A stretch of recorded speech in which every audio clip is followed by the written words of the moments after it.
Yep. All right, we are live. Hi, community members. We are here with Miss Claudia and Miss Sonya, and we are here just to have a roundtable discussion. So we can do introductions really quick, and then we can just chat it up. So, shall I introduce myself? Sure, yes. Claudia. I cared for my husband who died of a glioblastoma about 15 years ago. And yeah, I'm just here to let you know that there is life after glioblastoma for the spouse, if not for. Yeah. Yeah. And Sonya. Hi, I'm Sonya Harrison, and I'm a caregiver now for my husband who has a brain tumor. He's had his tumor for over 27 years now. Wow. We've been fighting it a long time, still fighting it. We actually had some fantastic news this week. So we found out Awesome. that the VA had told us his tumor was growing, and we actually found out the Dukes says it's stable. So Awesome. Yay. fantastic. So Yes, that is awesome. Sonya and I had a discussion. Was it last week, Sonya? I think it was yes. last week. The days are all running together. We were talking about, I'll let you tell everyone what you were talking about in terms of being a caregiver and what you need more of, because you've been a caregiver for a very long time. I'll let you tell the story about your health and all that good stuff. Yes, I've learned a lot over the years. It's taken a serious toll on me because I didn't stop a long time ago and take time for me. Yeah. You have to stop. You have to get somebody to take over, a friend, a neighbor, or somebody who can help, and you have to spend time for yourself. It took me a long time to learn that. Yeah. And it's been hard to go through all that. And the other thing that has really important is at first I felt really guilty about accepting help and people bringing stuff and don't. Um, if anybody asks to do something or asks to help, make a list. What somebody gave me a tip one time, make a list of things that people can do. And when somebody asks, say, here's my list. Can you do anything off this list? Even if it's something around your house or something needs to be repaired or something, and give it to them and let people help you. Because it's hard and you're going to have to let things go because you can't do it all. And my house has been one of the things that I had to let go. And so now I play catch up when we're in the downtimes, trying to catch up with things that just got packed away and stored because I didn't have time to deal with them at the time. So I think that's the three most important key points that I've learned in this long haul. Yeah.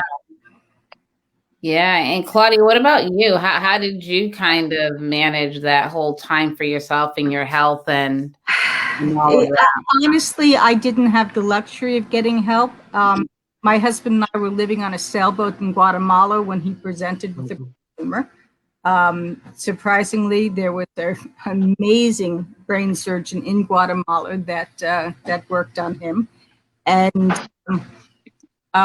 so we had moved down to North Carolina to work on the boat. We had built a basically an apartment over a garage and put all of our stuff there.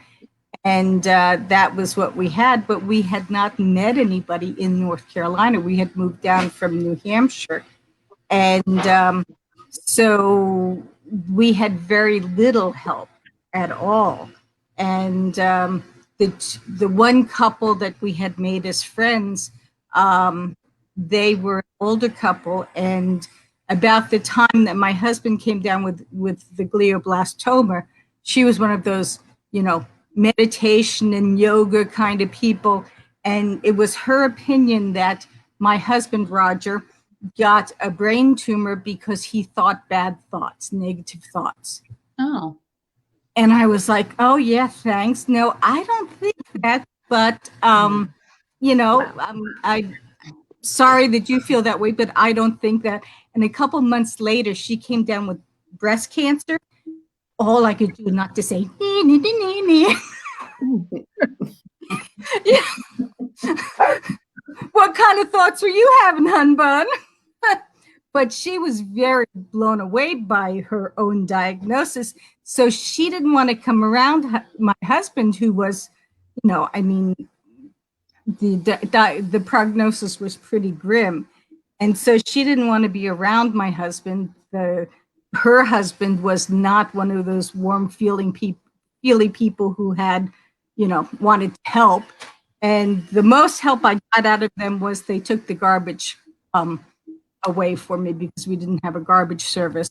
And other than that, I was his sole supporter. His family, his brother offered to come and help, but we were in a one bedroom apartment. I was sleeping in the living room. I mean, what was I going to do with them if they came to visit? So, right. So yeah, I was doing it all by myself, and it was really tough. And people would say, "Oh, take time for yourself," and I'm like, "Do you do that? How am I supposed to do that? I can't walk away. I can't not be his caregiver." And I must say that thankfully for myself, he was pretty good. You really would not have known that he had anything wrong with him for about 10 and a half months.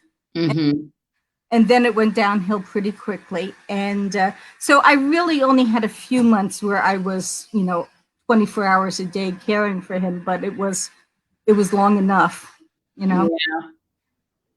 Yeah.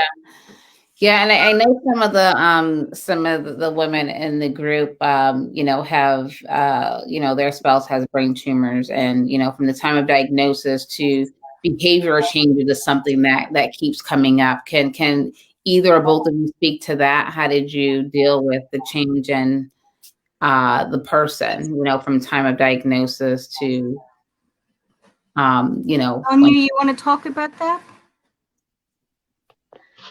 I'm sorry, I had noise here. Could you repeat that, please, Wendy? Okay. We had a couple of women in the group talking about behavior changes, from the brain tumor. How, one, are you experiencing that? And two, how do you kind of deal with that? We actually are not experiencing behavior changes because of the area of the brain, but depression now is a different story. The depression is severe. The depression's almost worse than the disease. There were long periods of time of deep depression, him refusing help, and that has been more difficult than fighting the brain cancer the whole time. And you can't help somebody who doesn't want help. He has to want to change.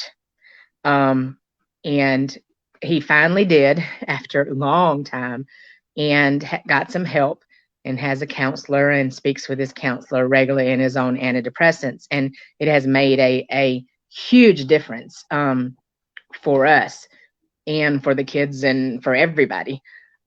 But it took me down. And so, yeah, I'm on antidepressants too, to try to help deal with everything. And there's nothing wrong with taking medicine if you need it. It helped. I for a long time, I grew up with a nurse, and my mom, didn't like lots of medicines, which was kind of unusual for a nurse. But unless you just absolutely needed it. And she had me, my mental thing was, I don't need anything. I'm okay. And I finally had to say, I do need something. I need something to help me deal with this. And it's okay to need that. Yeah. Good for you. Good for you. Yeah. That's good. Claudia, you have anything to add to that? Well, I have talked to several caregivers, all wives, through a place called Innerman's Angels. Mhm. They look up people who have been through a particular experience with people who are going through that, and also with the person that my friend hooked me up with who was going through the same thing. And unfortunately, with a brain tumor, what happens all depends on what area of the brain is being affected.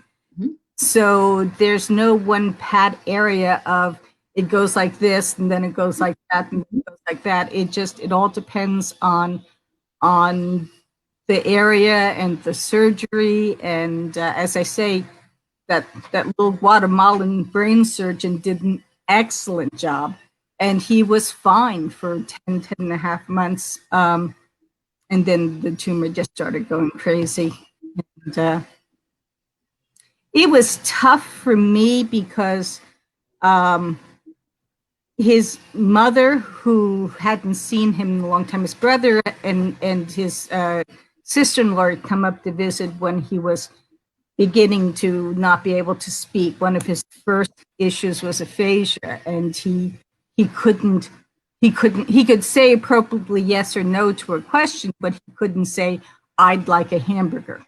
If he said, "Would you like a hamburger?" he could say yes or no. But and so his brother was up when that was happening. But at the point that I made the decision, and it was really me making the decisions for him the whole time because he had wanted me to be the decision maker. At the time I made the decision to stop treating him, his mother gave me a really hard time. "Oh, he's still alive. There's hope. You got to keep treating him." It's like, no, he's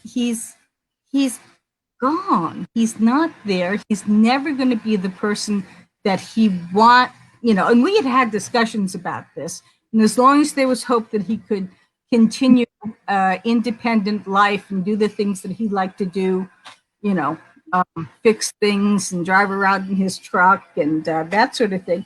As long as he was able to do that, or there was hope that he would get back to being able to do that, he was game for treatment. But once that was gone, he didn't want to do treatment anymore. So, I had made a decision to quit the treatment based on what he had said. His mother was like, "Oh, you have to keep treating him. He can't do anything. He can't even get up and go to the bathroom by himself. He doesn't want that. That's not what he wanted." So it was really tough getting the pressure from his mother. Yeah. I think you bring up two good points. One is it's important to have that open communication where you can be an advocate for your loved one. I mean, whether they can communicate or not, right? So just that you're aligned. And those can be really hard conversations to have, but very important ones, because when the time comes, they will look to you as the caregiver to make that decision. So I think that's one thing. Another thing that while you were talking, it made me think of quality of life. Okay, Claudia said she'll be back. Is quality of life. So quality of not just, your loved one, but also your life, right? Quality of life of you and your loved one, which, is probably a good way to start that conversation. Is what does quality of life mean to you, right? Because it can mean something different for you, something very different for your loved one, but just so you're kind of on the same page of that. So my question for you two ladies is, what does quality of life mean to you personally? Go ahead, Sonya. Quality of life is time with my kids and spending time together, because unfortunately we have not had a lot of vacations, and most of my leave from work is doctor's appointments and doctor's visits. And so we don't get that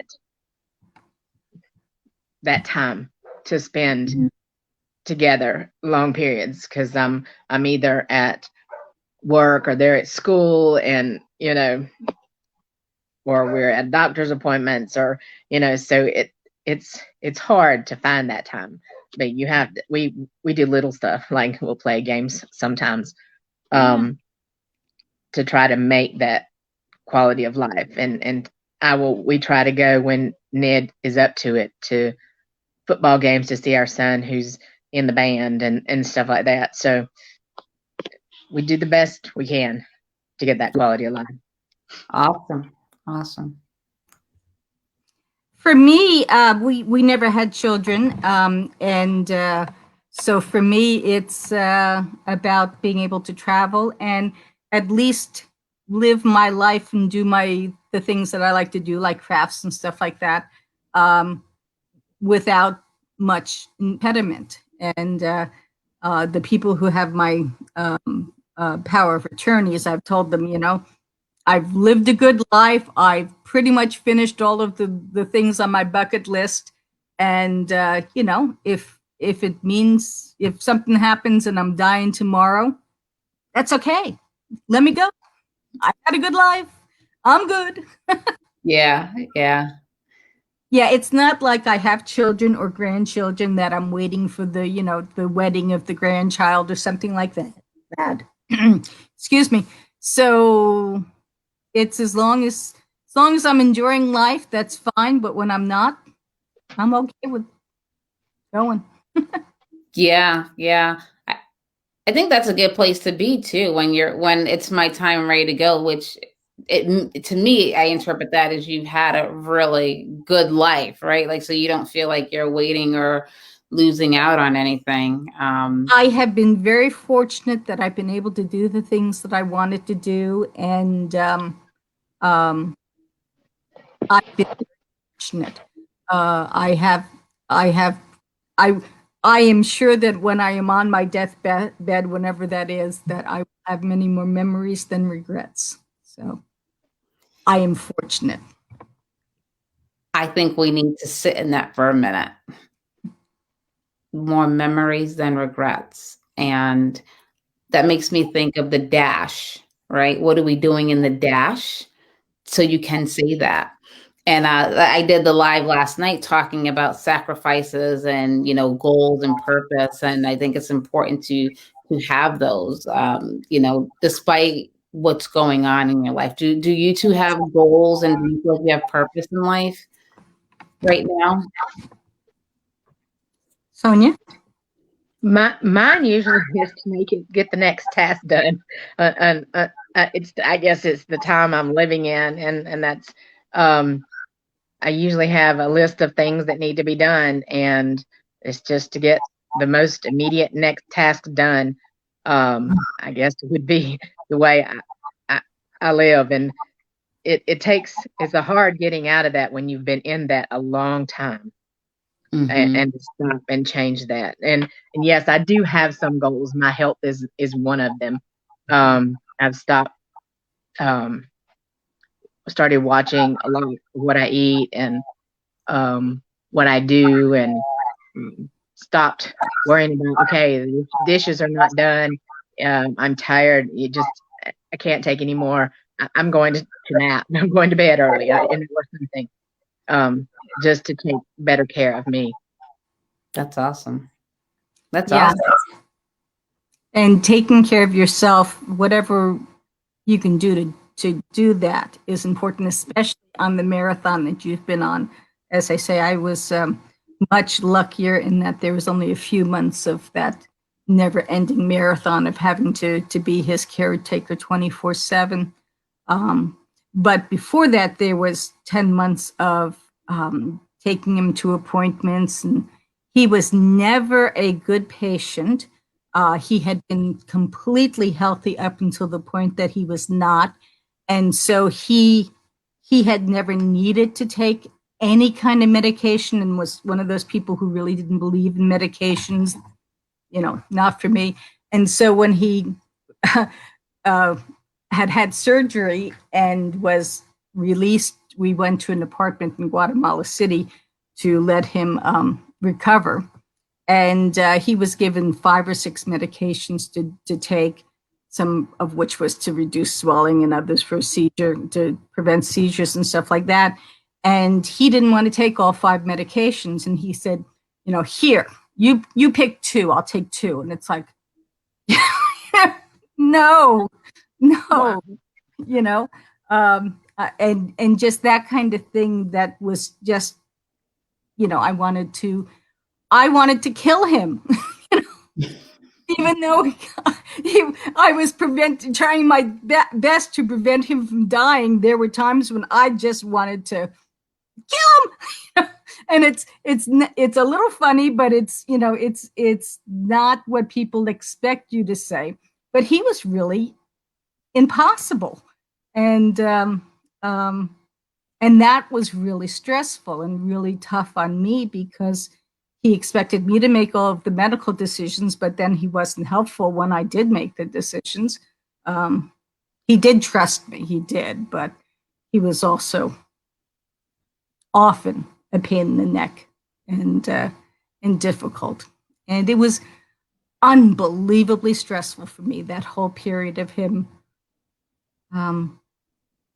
not wanting to be a good patient, even though he was, he really wanted to live, and he had every confidence that I would make the right decisions, and his doctors would make the right decisions, and he would live, even though that really wasn't possible. I mean, with the location and the kind of tumor he had, it was, and the one thing that really bothered me was the doctors never really were honest about the fact that the tumor was going to kill him. It was just a matter of time. They kind of blew smoke up our butts, saying, oh yeah, we think this will work.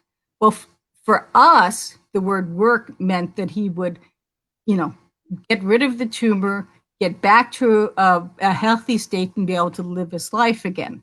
For them, work meant he would have a few more days or weeks or months of living as a cancer patient, which wasn't fun for him.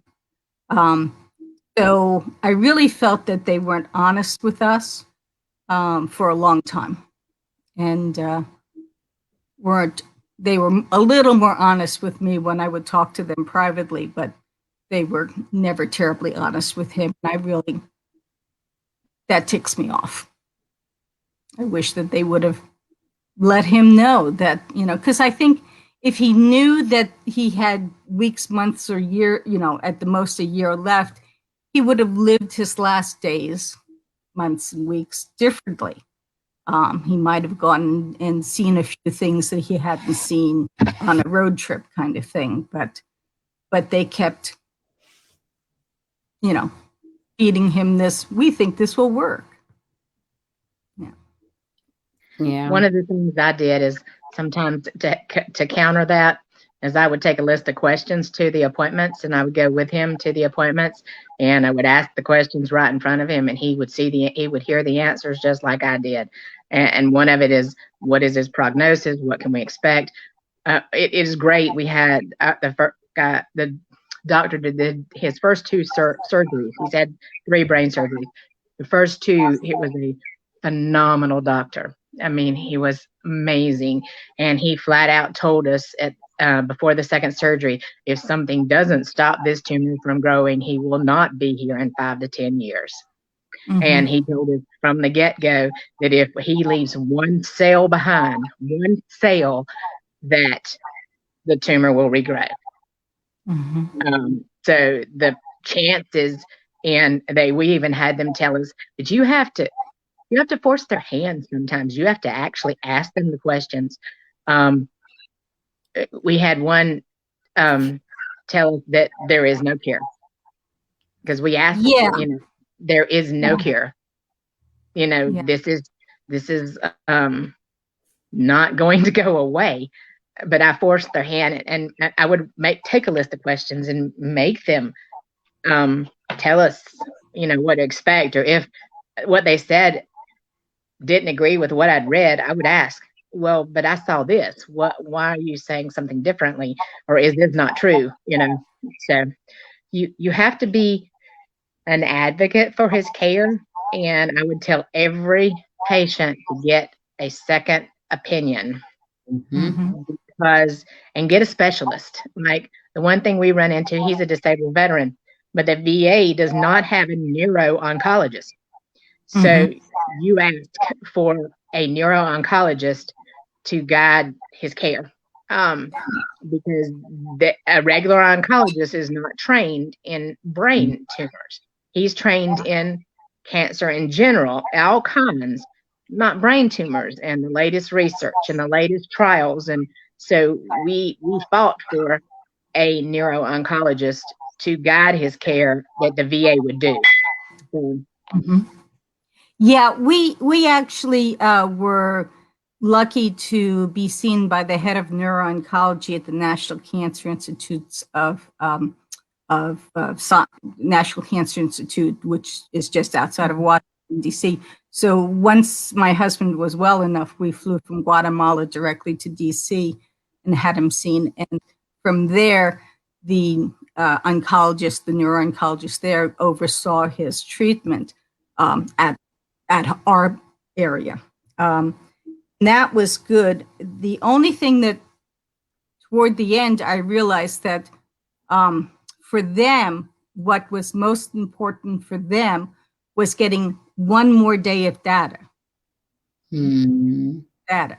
So what was important to them was not my husband's quality of life.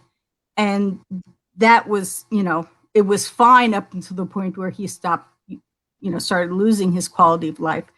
And at that point, even though it wasn't, in my opinion, in my husband's best interest to continue treatment, they kept on pushing for one more day of data, one more week of data, because that was what they were interested in. And that kind of ticked me off too. And at the time, I realized now I wasn't asking, I thought I was asking the right questions, but not as bluntly as, will this kill him eventually? They kept on saying, oh, we think this will work. Well, we had two different ideas of what work means, So there's a good book called by Dr. Hartwell or something, about talking to being mortal is the name of it. I have that.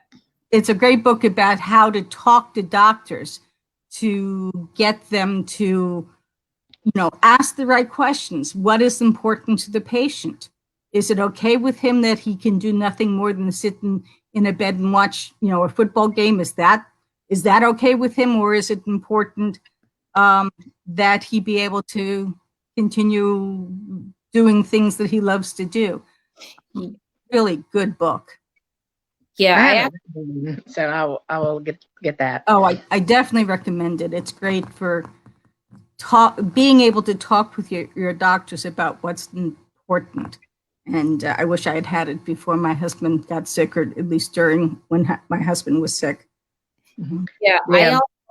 Sorry, go ahead, Sonya. One thing I was going to say is that, it may have slipped my mind. Go ahead, Wendy. I'm sorry. I forgot what I was going to say.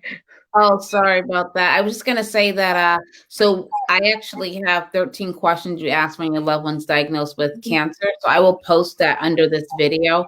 And in that document, it asks about the diagnosis, the prognosis, quality of life. What does that mean to the provider, the doctor? So you can have that conversation, but there's some great questions in there to get those conversations started. And also, like, how do you talk to family about the diagnosis? So that's something else that, people have a hard time doing. Once you're diagnosed and you're going through treatment, like your whole life shifts. So how do you communicate that to your loved ones and your friends, right? So I will put that document below this video. Good. I remember what I was going to say, Wendy. I'm sorry. One thing I had was Ned wouldn't tell him about what was going on. He doesn't tell them. Everything's fine. He didn't tell them that he's mentally declining, and there are things that can be done to improve the quality of life, I guess. If the patient will just tell them what's happening, and a lot of times maybe they don't realize it because they got brain cancer, but the caregiver does. So the caregiver needs to be willing. And Ned and I have always went to appointments together. And sometimes he would remember what the doctor said, so I didn't know what was happening. So I would take a list of with my list of questions. It would be a list of new effects we're seeing tremors, or there's different things like that I would do. Yeah, having a list is always important whenever you go to a doctor. And yeah, I highly recommend having a list. And with my husband, toward the end, he was beginning to figure out that this was not going well. He had always liked vodka. He was not a problem drinker at all, but he had always liked his vodka. And when things started going bad, he would fill up a thing of, and I could never tell whether it was vodka or water or what was in there. And so, I couldn't tell whether the effects, that the decline was because he had vodka in the glass, or because he was declining. So that was difficult. I didn't want to tell him he couldn't drink. I mean, for God's sakes, this is the worst things that's ever happened to him. I could hardly blame him wanting to make it easier. But yeah, it was difficult to tell exactly which symptoms were the brain tumor and which was he had enjoyed a little too much vodka. They told my husband from the get-go, if he ever drank anything, it would interfere with his seizure medicines and he could have a seizure. So they laid it down at the very beginning. When he started the seizure medicines, one beer is it. I mean, you can have, that's it. If you ever want to drink, that's it. So we were lucky with a doctor who did that with him. He didn't drink much at all, but they just had to they laid it down and told him. There was a couple things, Wendy, I wanted to say earlier and I forgot them. Can I add them right quick? Yeah, absolutely. Okay. One of them was one thing we have dealt with, and I would tell this to any couple, not just couples that have a terminal illness, you got to get life insurance. Everybody needs life insurance. His tumor showed up on our wedding day, at our wedding reception, the same day we got married, and we never got the chance to get any life insurance. So we are lucky that the VA gave him a small policy and his parents had a very small policy on him. Otherwise, we would have no life insurance on him.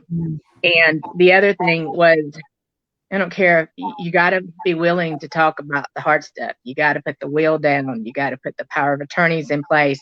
We had Dr. Fick, the surgeon who did his original surgery, told us, you need a power of attorney, you need a medical durable and a medical power of attorney and a will before the first surgery, and you need to get it done. And so we went and did that, and they've been in place all this time. It's not something we had tackled anymore. And that needs to be told to every single couple that ever gets married, because you never know when something's going to hit, and then you may not have the chance to get the insurance to cover things for when they're not there. Yeah. So, Sonya, thank you so much for saying that. And I want to ask you a question related to that. So if someone's listening, where do they start? What do they do? Who do they need to contact to get this ball rolling? We went to a local attorney, and it was, I think, $300 for us to do everything. 2 wills, 2 medical power of attorneys. We did mine at the same time, and 2 durable power of attorneys. And we also got what's called a living will. So I guess it was 8 documents, because it had, if he wanted to be on a feeding tube or stuff like that. So for $300, then to us, that was worth it. To have that peace of mind. And every time you go to a hospital or something, do you have a medical power of attorney? Because you never know when the next seizure is coming, and he won't be able to speak, or he won't be able to tell you what he wanted. And we actually went to a funeral home too, and kind of talked about funeral and pre-planned a little. We didn't prepay, but we pre-planned. And know what his wishes are. Because unfortunately with a brain tumor, speech is one of the first things to go in a lot of times. Yeah. And you don't have the time to get the answers to those hard questions. It's going to hurt. It's going to hurt so bad when you go for those appointments, and it's going to rip you apart. But to have those answers in place is wonderful. Yeah. It's very hard. It's really tough to talk about those hard questions. It really is. Yeah. And back then we didn't know he had this long, and I'm still glad we did it. And I would still tell any couple that gets married needs to get that down. Kids or no kids, you need to know, you need to have that. And it's not that difficult to get it done. And to me, that was well worth that 8 documents costing us $300. I mean, Yeah. So. Yeah, thank you for sharing that. And yeah, I'm sending you a virtual hug, Sonya. Yeah. I still get emotional. I mean, when they told us about 2 weeks ago his tumor was growing again, you plummet. You go back. You have to you regroup. You deal with oncoming depression. You have to give yourself time, because it's grief. It's grief that you don't have a normal life. It's grief that you don't have.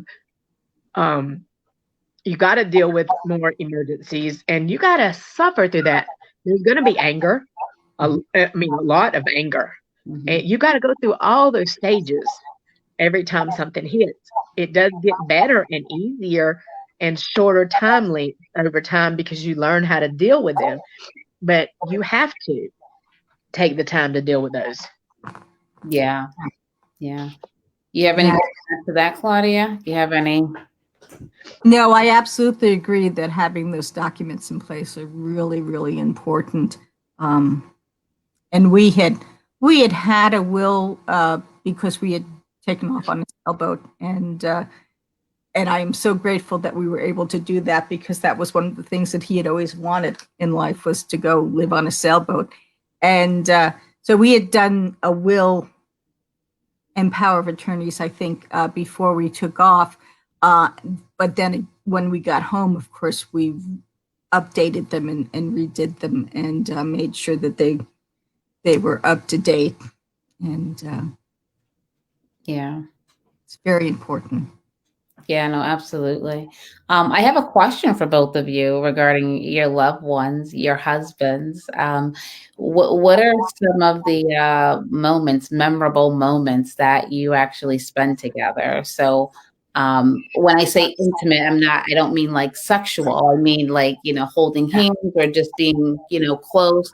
But what are some of your favorite times that you recall? Or Sonya, what do you do to maintain that, that connection? A lot of the times we unfortunately have not done a lot of date nights because for the first 10 or so years we were financially broke and didn't have. But lately, one thing we've been doing lately, as he's kind of declining, we lay in bed together and watch movies. And that's our time. Or we just talk late at night and laugh and giggle and talk about things that happened in the past. And I mean, we can talk about the tumor now, and we can laugh about it, about the things that happened. And not at the time we weren't laughing, but Right. Laughter, you got to make time to laugh together. And so you have those memories together. Yeah, that's awesome. I love that. Because those are so important. As I call them, golden moments. You got to create them, enjoy them, and lean into them, Mm-hmm. So, yeah. Claudia, how about you? Well, I don't know if you're talking about in our life before the tumor or not. Before the tumor, we had a lot of great times of just, on the boat, having a drink at the end of the day. They're called sundowners in the cruising community. To sit on a boat and just watch the sun go down. And after his tumor, everything was so chaotic, and so we were just stressed beyond belief. And so I can't say that there were a lot of magical moments. There really weren't. It was just a really bad piece of hell from one moment to the next. And there weren't really too many good times. Unfortunately, it's hard when you're in those immediate growth treatments. It's hard to find time. You're literally you come home and you fall asleep, or he slept most of the time when he had chemo. He would sleep long hours, or when we were going for radiation treatments every day, you didn't have a lot of time for those moments. So, we try to, when he's stable, or when we get the next scan, there's every time we go for scan, we all get nerves, and you're afraid something is going to change. Mm-hmm. So you have to try to stop and not worry about that, and just try to make the most of what you have. Yeah, absolutely. Awesome. Thank you so much for sharing, Sonya. I really appreciate it. I know it's hard. Mm-hmm. Oh no, I'm used to it now. Oh, you're breaking up a little bit, Sonya. I'm not sure if you can hear us. Can you hear us? It's been a long. I get upset and I get emotional, but Claudia, can you hear her, or is it just on my end? You're breaking up a lot, Sonya. I'm afraid. I can hear you. Can you hear me? You're breaking up. Yeah. Now you can't hear me. You're better now, I think. Yeah, no, still breaking up. How about that? Yes. A little better, yeah. Can you hear me? Better, yes. Okay. I don't. AT&T's been working on our internet, so if it goes out, I'm sorry. I don't know what they've been working on down the road from us. Hopefully it'll stay good. Is that good still? Yeah. Yes. Okay. Still good, yes. But I don't know. You were saying something, Sonya. It's been a long time.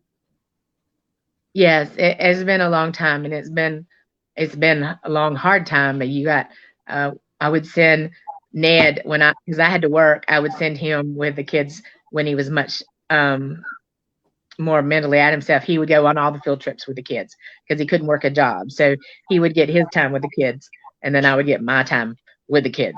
So, yeah, it's hard, but now we focus on more the good than the hard. Yeah, focus on that. Yeah, that balance. You got to try to find that balance, somewhere. All right. So do you two have any words of advice, wisdom, or anything for anyone who may be watching tonight?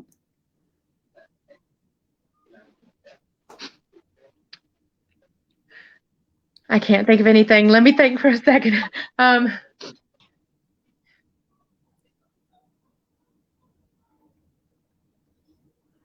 I don't know of anything else, Wendy, right off the top that it comes to mind. No, that's okay. You did provide some. You provided some great advice for the people watching. So you have been giving great pearls already. I was just trying to get some more out of you. We had our kids after he had his tumor, so they came after, and it has been the biggest blessing. A lot of people have thought, well, we're not going to have kids. He's sick. No. Yeah, you go right on and have your kids and have your family and live life, because you don't know if it's just months. I mean, one of the other groups I attend, the guy said they gave him 6 to 10 months, and that was 7 years ago, and he's still alive. Mm-hmm. So go ahead and live. Go ahead and do things, and have a life and don't worry about when the end is coming. Just get prepared, get the paperwork in place, and then just live. I guess that would be the biggest thing that we've learned. That's great advice. Yeah, that's excellent. I actually had a friend who died a few years ago of an odd cancer, and she was really only given months, and so she was a hoot. And what she did was she threw herself a party. You know, Anne has cancer and probably isn't going to be here very long. Let's celebrate my life. And so she had this huge party, which she paid for, invited all of her friends. And then a year later, she had another one because she was alive. She got 3 Anne parties out of it. She just kept throwing herself parties. And, that is awesome. Yeah, bless her heart. I mean, honest to gosh. By the third one, we're like, really? You know, but by the third one, it's obvious that things were declining. But yeah, bless her heart. And I think my wisdom comes as a widow and someone who has been through the grief process of losing a husband, and it sucks, and it was really difficult. I was really beside myself, and my words of wisdom is that it does get better with time. It doesn't seem like it's going to, and it seems like the healing comes so slowly, and everybody does it in their own way. So I can't tell you exactly how it would be, but everybody, time does heal, and at the time it probably took me a year of deep grief, and at the end of that year, I knew that I wasn't okay, but I could tell that okay was possible. And it was at least another year before I felt like my life was becoming normal, and I could go on and enjoy my life, which I am doing. I like to travel. That's me. And so I've been traveling all over. And it was tough, but hang in there, time does heal. Those are my words of wisdom. Awesome. Thank you so much. All right. Well, we've been talking for almost an hour, so we should wrap up. This was really nice, ladies. Thank you so much for joining, and hopefully we can do it again. Yeah. Thank you for inviting me. All right. Thank you. Nice to meet you, Sonya. Nice to meet you too. Yes, and I'm so happy that both of you are part of the community. I think community is really important when you're, going through the caregiving experience. You have people who are there with you, who've been through it, can help pull you through. So stay engaged. And if you need anything, don't hesitate to reach out in the community or through direct messenger or phone call or what have you. We're here to support you. So, yeah. I did think of one other thing I wanted to add, if you got a second. Absolutely. And this is the hard thing to say, but don't get angry at the people that don't stay around you anymore, because you will run into those. They don't know how to deal with it. They don't know what to say. They don't know how, and so they just kind of start to pull away, and that can be family or friends. And but there are lots of people who are going through this in caregiver groups and stuff, who become your new friends and your new family. And find those groups, find counselors, find whatever is needed, because unfortunately a lot of the general population doesn't know how to deal with a terminal illness. And we learn how to deal with it because we're in it, because I didn't know what to say to people who had cancer before. We learned it the hard way, and unfortunately they're not going through it and don't know, not learning it. So try not to get angry at them if they're not there anymore, or they're there infrequently, because it will happen. That is one thing I've seen a lot on the caregivers, where they don't come around anymore because they don't know how to deal with it. Yeah. You can pray that maybe they begin to understand. It would be what I would say. So Yeah. It's tough. Go ahead, Claudia. You can add to that. Yeah. Yeah, it's tough finding out that that there aren't a lot of people who are going to hang out and hang in there, and it can be very hurtful.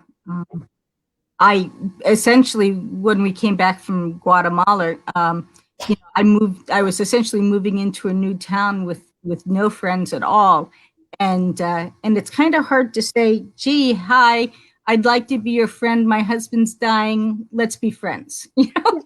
That's a little tough one to sell. So that was really hard.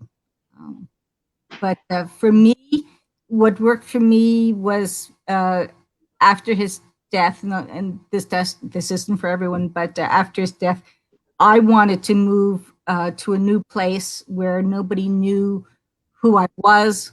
I wanted to move to a new place where I could be and present myself the way I wanted to be and have them see who I wanted to be and not have any things that were, left of what I used to be. And I found that I had never had a lot of empathy for people who were going through tough times because I had never gone through a tough time.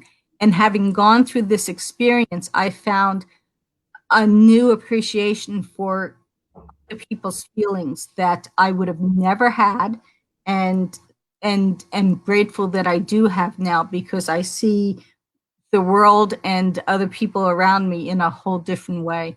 Everybody has something that they're going through, and I've learned to have that empathy, and I have become helped a cancer services place in my own hometown, which I wouldn't have done. It's been so great to help other people out. So, sorry. Yeah, no, that's awesome. And I actually have one more question. Are there any resources that you use that helps you currently, Sonya, or helped you, Claudia? Any resources or programs or anything that has helped you on this journey that you can recommend? Or Sonya, you're on mute. There's several we've used. I put it on mute because sometimes our dog barks and I don't want that no one's on the video. There's brain tumor Facebook groups on that you can go, caregiver and the patient groups. There's Brain Tumor Association has caregiver groups. There's I told Wendy about Inheritance of Hope the other night, and I've got to get some stuff posted. I was on the group. Inheritance of Hope is an organization out of North Carolina that provides retreats for families with children with one parent with a terminal illness. And we went on a retreat in 2018, and they pay everything. And this year with COVID and everything, they've been doing Hope at Home groups, and you connect with other families who are or caregivers or something. You can talk periodically, and it's just nice to be able to talk to somebody who's in the same situation. And there's for the kids that are dealing of the parent, there's Camp Kesem that's done at lots of the universities. It's KESEM, and they go to a week of summer camp, paid for. You don't have to pay anything, and it's for them to meet other kids who are in similar situations. Because my daughter would always tell us, "Mama, there's nobody else like us in school. Nobody else is going through what we're going through." And so they got to meet other kids who had a parent who had terminal illness, who had passed with a terminal illness. So they didn't feel alone anymore. So, I mean, there's a lot. Just get on the internet and search. And I read and I searched and there's a lot out there. Like Wendy's group, it's amazing. And somebody on one of our brain tumor sites told me about Wendy's caregiver group, and so it is. There's a lot available, even when your family and friends pull away because they don't know how to deal with it. but there are people who do and who can be there. And I've chatted with families and wives across the nation who have husbands with brain cancer, and you can talk intimately with some of them, whereas you can't do that in groups. And you can say, well, this has happened, and and that's amazing to have somebody else who's in the same boat. I felt so alone for so long early on, with nobody to talk to who was in the same situation as me. And there are tons of groups now, whereas there wasn't 20 years ago. Well, I mean, we've been together 21 years. He had the tumor 6 years before we got married, but we didn't know it, and he didn't know it. So Wow. we didn't find out till our wedding night. At the wedding reception, actually, he collapsed in a grand mal seizure. So Wow. that's how we started our wedding, our marriage life together. So there's a lot available and a lot of help for you. So that's the ones I can think of off the top of my head, Wendy. I know there's more, but Yeah, no, that's good. Those are really good resources. Yeah. And 15 years ago, 16 years ago, when my husband was first diagnosed, there was nothing. I mean, we didn't have the internet that we have now, and there just was nothing. Yeah. I have one more question for you, Sonya. I know I keep saying we're going to go, but all these questions keep coming up. You mentioned your children, and I know a lot of people in the community have children. You have any words of wisdom on how you talk to your children about it, or, did you get the school involved, or any advice for our moms out there? Yes, we talked to the school. My daughter, who's very intelligent, she's in college now, has struggled in some classes going through high school. When my husband's tumor regrew, she had to go on antidepressants.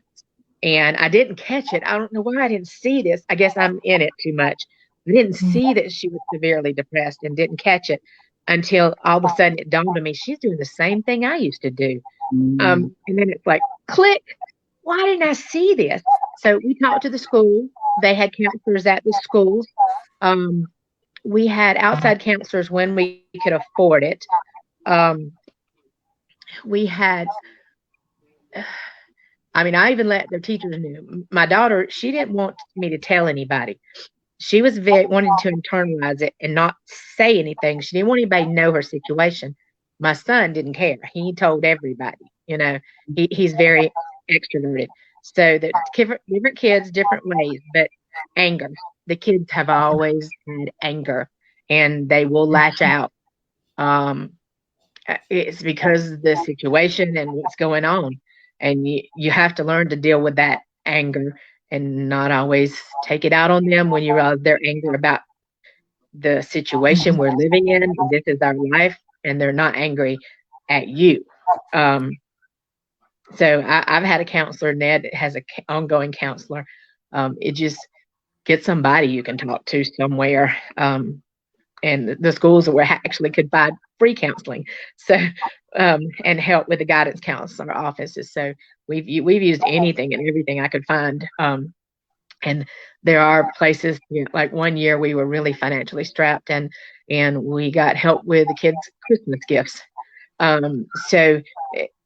And I felt so guilty, but don't. That's what they're there for these situations. And people told me that.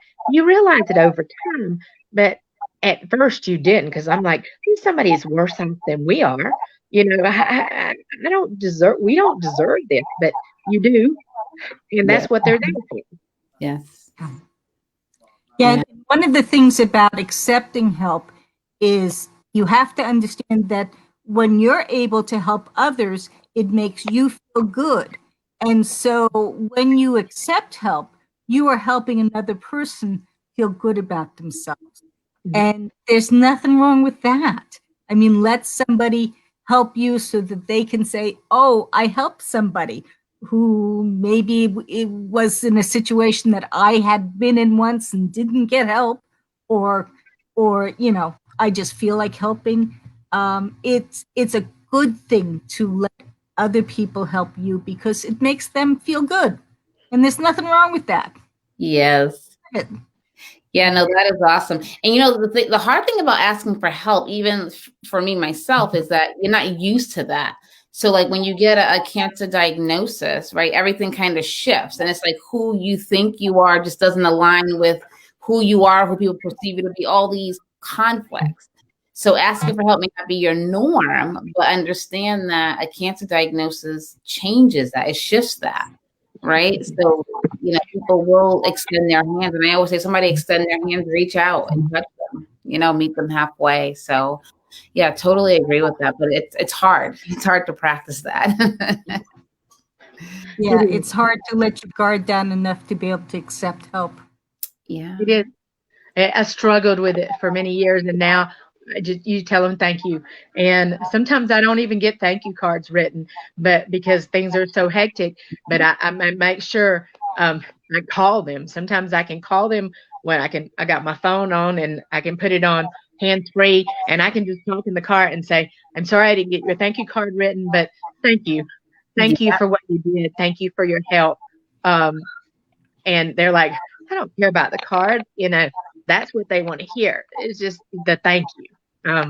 And I hope I don't lose signal. I mean, my phone is losing charge. So no, we're wrapping up right now anyways. We're wrapping up. So this was a really good conversation. And one thing I just want to add, if people are offering you help, then you are surrounded by the right people. So just know that. So we'll wrap up the conversation. This was really good. I hope we can do this more often. Maybe we'll have more community members come and join us. And we could talk about other things. You know, we could talk about things not even related to cancer, right? We could talk about other things.